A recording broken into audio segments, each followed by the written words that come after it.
Here is a red ink by Pennonia, Ordogi, Vores. Let's jump straight to the end with my opinion on this ink. The paper I'm using here is a Maruman Mnemosyne Notebook. A very consistent and solid performing, almost boring, almost. As boring is predictable, and it is a good thing. There's very little tone variation by pen, though it does vary slightly. It does shade, but only on the premium papers. And even there, it's not a lot, which is good to me. For reds, I generally don't care for shading in red inks, so this is doing really nice things for me. This is another solid performer on the non-fountain pen papers, which will appeal to many, and especially the students and teachers, both. This is a great first ink for me to try from Pennonia, and because of it, I look forward to trying more from this brand. The pen for today is a Lamy 2000. All of the writing samples are done with a Platinum 3776 with a soft fine nib which writes rather dry, a Hero 7035 with a fine nib that writes wet, a Visconti Van Gogh with a medium nib and an average flow, a Lamy Safari with a broad nib that writes average. Now that we know my opinion on this ink, let's see how I got there, starting with the first writing sample done on Clairfontaine.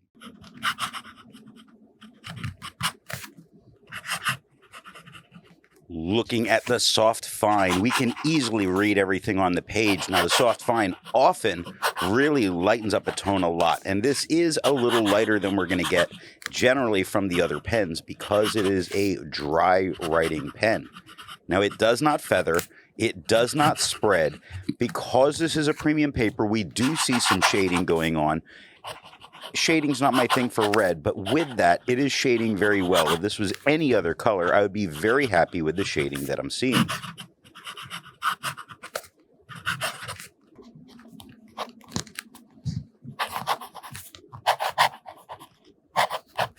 Looking at the wet fine nib, it is a little darker than it was with the soft fine. It does not feather, it does not spread. You see the slightest hints of some shading that occurs at moments, and only the slightest hints. Like on the first line, the word harps starts darker, gets to a little lighter at the AR, darker at the P again, and lightens up into the S. Again, it's only really hints of shading, not tons. You could almost say it's a fairly uniform color.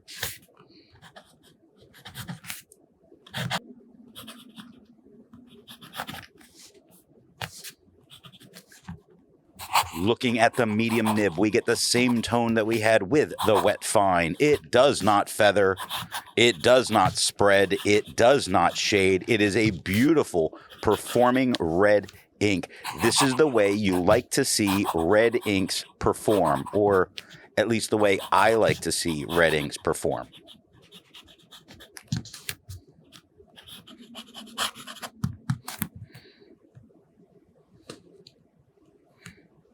Looking at the broad nib, it is the same tone that we had with the medium nib. It does not feather.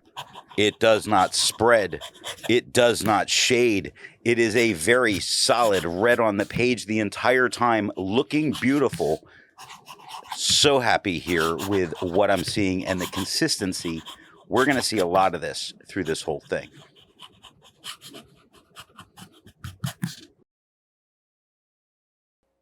Looking at the back of the page, you see that we get no bleeding, no ghosting. We have no problem if we want to write back here. Like most inks, this one comes in a bottle. This is how the Pilot Custom 823 fits. And here is the Pelican M1000. Here is the ink level when you can no longer fill a Lamy Safari. There's approximately 6 milliliters of ink left. The next writing sample is done in a Portage reporter's notebook.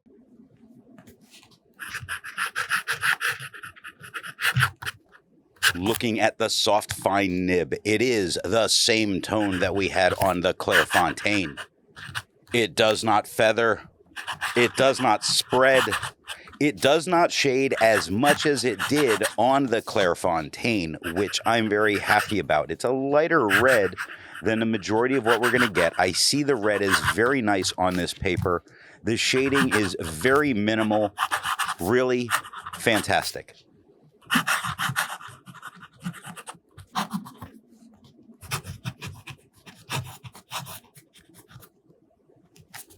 Looking at the wet fine nib, it is a bit darker than it was with the soft fine. It is the same tone that we had on the Clairfontaine. It does not feather. It does not spread. It's doing great, isn't it? It's not shading. Great uniform tone the entire time. Really fantastic.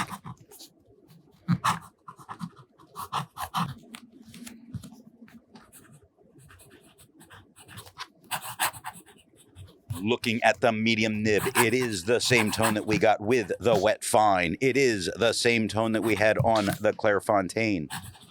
It does not feather. It does not spread. It does not shade. It does not disappoint in any way.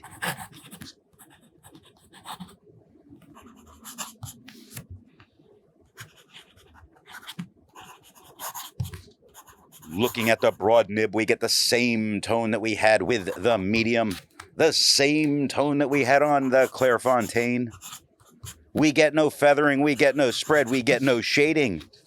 We have a real winner if it can just keep this up. Only like 90,000 writing samples to go.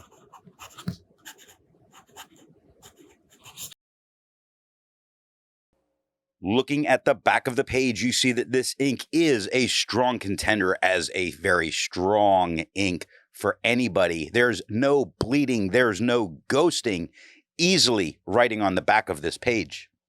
There's a lot to learn by doing multiple chromatographies. The one on the left is immediately put into water for 10 to 15 seconds. The one on the right, marked with a D, is let dry for 10 minutes before putting it into water.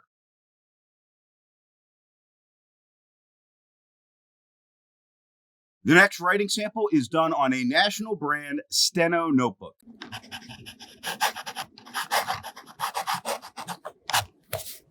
Looking at the soft fine nib, this paper tends to be a bit of a test for some inks in how opaque or translucent it is. This is quite opaque because the red is the same tone that we had on the Clairfontaine, and it is always nice when something can predictably give you the same tone on many different papers. It's not feathering, it's not spreading, it's shading about as well as it did on the Clairfontaine. You are getting some of it. I'm not going to hold it against this ink because of how well it is doing in general.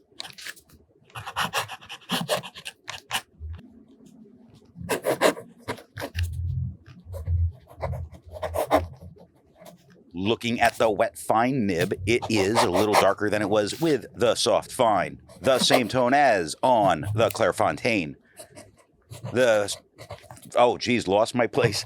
Feathering. Forgot what I was going to talk about. Over 1,000 videos. Forgot what I'm going to talk about. There's no feather. There is no spread. There is no shade. It is perfect on this paper.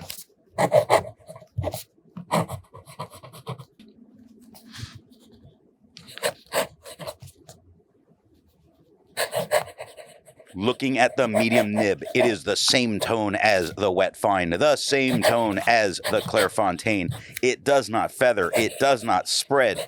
It does have a few moments of shading that I'm not particularly happy with. However, they are there. On the third line, you're going to see apologetically.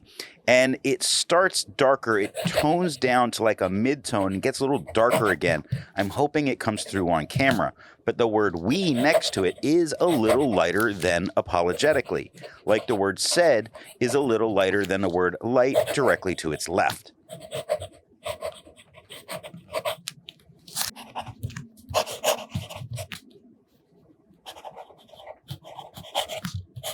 Looking at the broad nib, we get the same tone as the medium. The same tone. No, it's a little bit lighter. No, it's the same tone. It's just move it a little bit with the light. It's the same tone as the Clairfontaine. it does not feather, and it does not spread, and it does not shade here.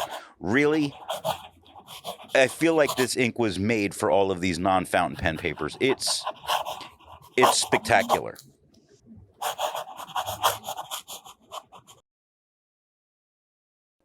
Looking at the back of the page, you see that we got no bleeding and no ghosting. There's no problem writing back here if you want to.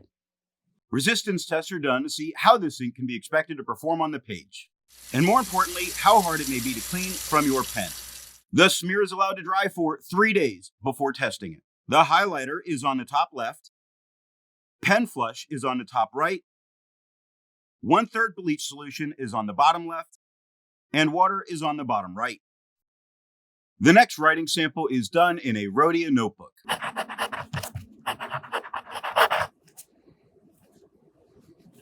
Looking at the soft fine nib, we get the same tone that we had with the Clairfontaine. We get no feathering, we get no spread, we get the same kind of shading that we had on the Clairfontaine, and I want to say it actually shows up a little bit less. The same kind, but a little bit less of it. I think here on the Rhodia is where this, in the soft fine, is going to be looking its best. It looks a little bit better than it did on the Clairfontaine.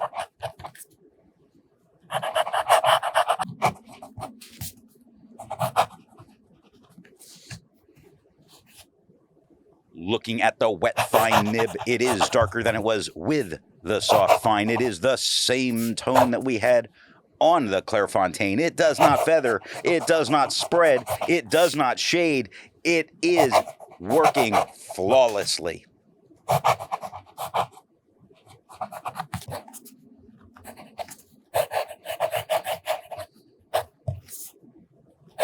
Looking at the medium nib, we get the same tone that we had on the wet fine. I'm hoping I said the medium nib to begin with. We're at the medium. It's the same tone that it was on the Clairfontaine. There's no feathering, there's no spread, there's no shading. Only great performance. Really nice, solid tone to look at it on the page. Red is not my thing. I've come across a few reds lately that I've been using red a little bit more because of them, because of inks like this.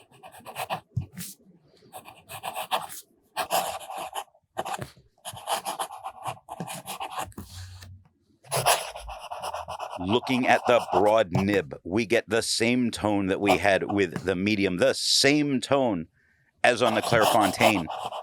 It doesn't feather, it doesn't spread. I do see a little bit of some color variation that's going on, or shading.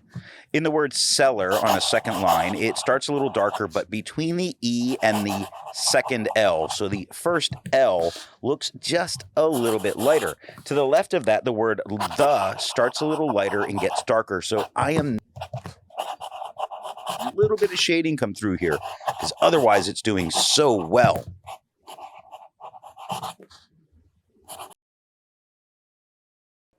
Looking at the back of the page, it's doing as well as we would expect, in that there is no bleeding and no ghosting. With over 1,000 inks reviewed, let's take a look at some color comparables. Here is Colorverse Lights on Series.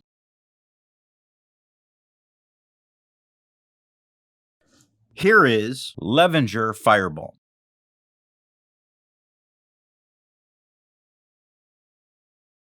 Here is Noodler's Tiananmen.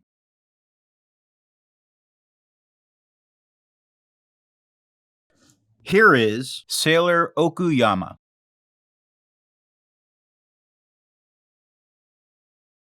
The next writing sample is done in a composition lab notebook.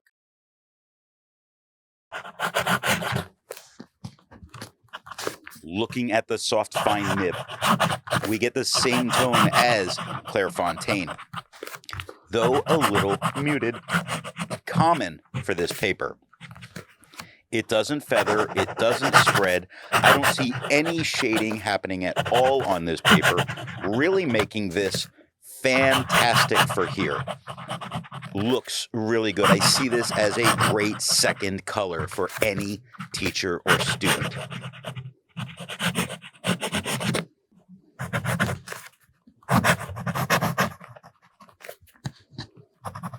Looking at the wet fine nib, it is a bit darker than we had with the soft fine. It does not feather. I'm sorry, it's the same tone as the Clairfontaine, slightly muted, but the same tone. Just doesn't carry some of that vibrancy with it. It does not feather. It does not spread. It does not shade, being a perfect red.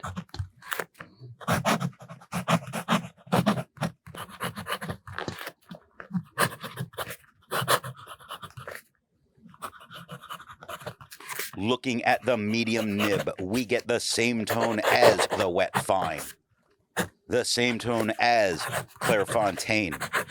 Feathering does not happen. Spread does not happen. Shading does not happen.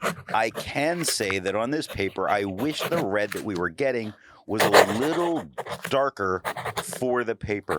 The paper tends to mute the tone some, and it makes it lose a vibrancy that it has on pretty much most of the other papers.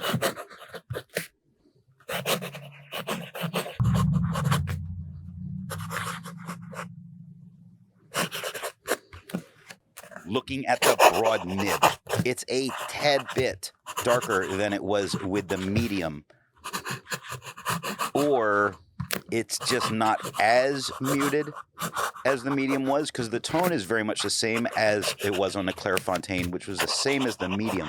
I think we're getting very much the same tone, just not as muted, not as toned down. It's definitely not lighter. It's not feathering, it's not spreading, it's not shading. The tone on this paper entirely is not stand out great. Its performance is stand out great. It's that little bit of muted that is making it lose something to it.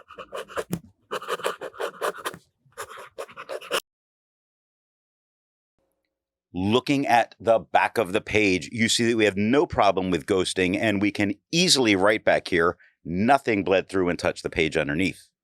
While it's nice to see ink in the same color family, I prefer to find an ink that complements its color on the page.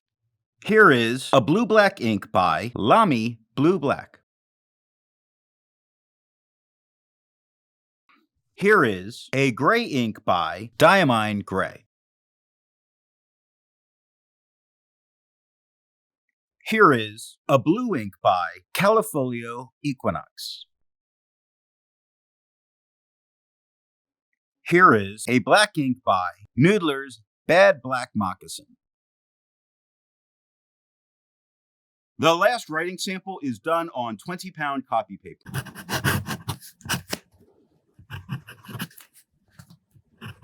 Looking at the soft fine nib, it is quite a bit darker than it was on the Clairfontaine. It does feather a little bit, and fairly consistently, and in a lot of the downstrokes, to be honest, is where I really do find the feathering. There is a tiny bit of spread that's going on. There's a tiny bit of spread, but it is there. And we are seeing some shading. The shading is more noticeable when it happens because you can find the feathers drawing its attention.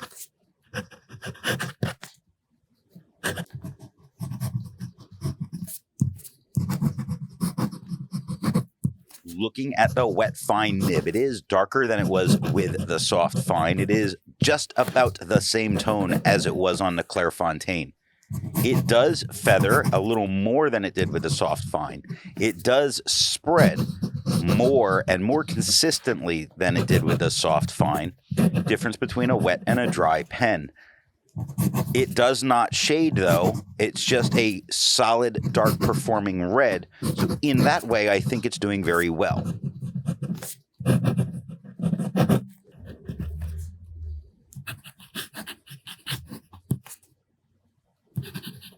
Looking at the medium nib, we get the same tone as the wet fine. Same tone as the Clairfontaine, I would say. It's not feathering. It is feathering. Almost said not. That's funny. It's copy paper. You know it's going to feather and spread. Now, the feathering and the spreading that's going on here are manageable. But when I am looking at them side by side, it is dramatically wider. I don't think it's as dramatic for you to see it just on camera itself, but it is dramatically different.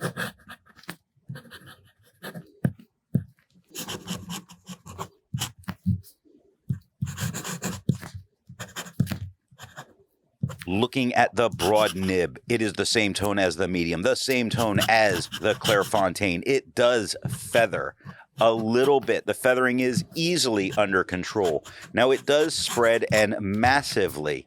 And again, if we think about, copy paper, we kind of expect it to spread, but when you look at them as a side by side, the spreading is incredible. It's a lot.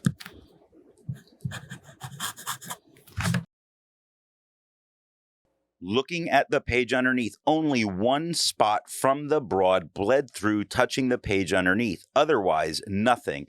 Now, there's a lot of ghosting. I don't think you could write on the back of this page. I think too much of it would become too confusing. But there's no bleed through. That is a win on copy paper. So what nib and pen do I think are going to give the best writing experience with this ink? The paper I'm using here is yellow Rhodia paper.